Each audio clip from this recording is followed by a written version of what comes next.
G'day YouTube, Warbles on a lot here. Greetings greenies, tree huggers, vegetarians, peace activists globally. I have some interesting and curious news.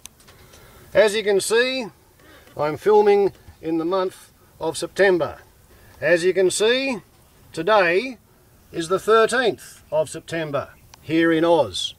As you can see, yesterday here in Oz was the 12th of September.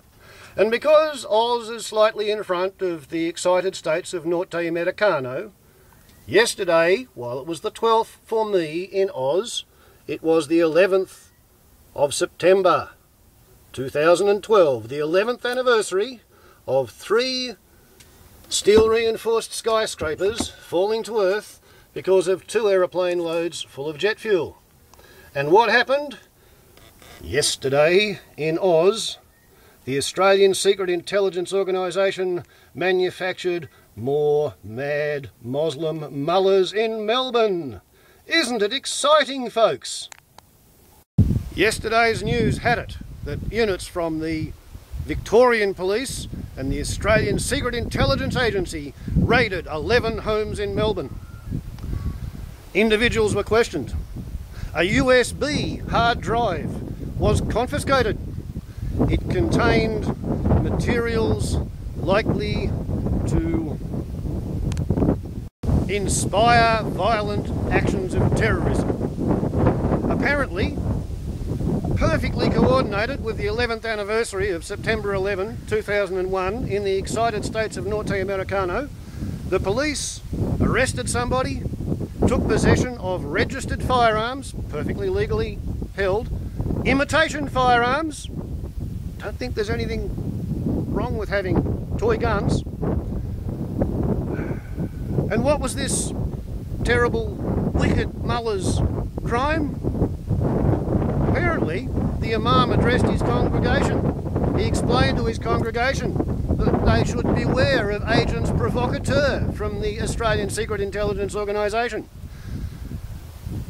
The mad mullah in Melbourne apparently informed his congregation that if somebody came up to them and asked them if they'd ever had weapons training, if they'd ever handled semi-automatic weapons, if they'd ever attended a madrasa before they came to Australia, or if they knew anybody who'd attended a madrasa, could they share that information with the terribly keen Moslem Mujahadeen wannabe who approached them in the mosque? The mad mullah apparently explained to his congregation that every Australian Muslim alleged homegrown terrorist who has been taken to court, prosecuted, convicted, sentenced, was sentenced on the basis of evidence elicited by agents provocateurs, who said, "Would you like to come and show us how to use some explosives? If we can get you some explosives, come on out into the bush and you can show us what a great little freedom fighter for Islam you know how to be." And nobody is supposed to notice how contrived it is that for having a USB hard drive and material that's likely to incite violence, and some registered guns and some imitation weapons, our multi-billion-dollar spook industry has manufactured a homeland insecurity scare for the anniversary of September 11, when, as I said, 3 allegedly perfectly good steel-reinforced skyscrapers fell down as a result of 2 aeroplane loads of jet fuel because 2 aeroplanes hit 2 of the said buildings. And we're supposed to believe that.